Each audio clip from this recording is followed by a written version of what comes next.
Okay, so we're here with Niall, one of Dragon's Den, Ireland's Dragon's Den, and Niall tells me he played Jack in The Importance of Being That's right, we just bumped into each other on the street. I said I'd come across and say a few words. I did, by total coincidence in meeting me. Right. I happened to play Jack Worthing in The Importance of Being Earnest in a dramatic society that I was in after school, and it was hugely ambitious part and role to take on, because at the time I even had my own business. We were trying to do this at night and then have this full 2 weeks of the play every night. So it was a great memory. But Oscar Wilde was fantastic. I wonder, it's amazing just to see where he's born, just across the road and where he lived.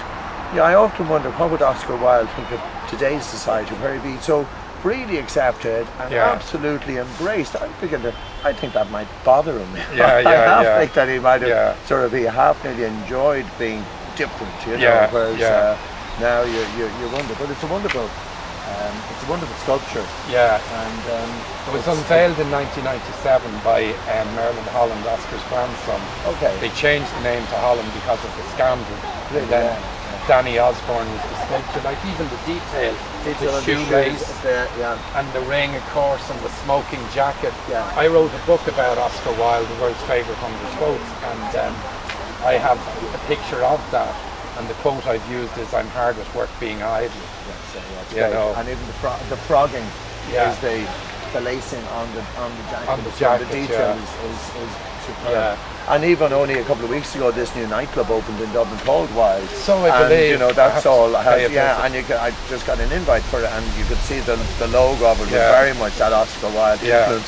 And in London, there's a bar, a club called the Green Carnation. Oh, and that's really? a real take on the carnation, which you often more, and the Irishness of it, you know, in London. So, well, if you're interested, on the 21st of September from 5:30 on, there's a culture evening. They're having it each year, and it's the 21st September, it's a Friday, in Oscar Wilde's house. Great. If you want to come along. Yeah, I'd love to go. I have to do a 15-minute piece about him. The Gaiety are doing an hour-and-a-half piece. There's a piece on the Selfish Giant, which I think this park inspired him to write that story, where the children couldn't play here. Obviously, I'm a huge fan of Oscar Wilde. I'm sure you can see this interview later on YouTube. It'll be Oscar Wilde Genius. Very good. But it's a pleasure that you came along. Delighted to. And the best of luck. Absolutely. Keep promoting Oscar, one of our great literary figures. Absolutely. Thanks superb. A lot. Well done for what you're doing.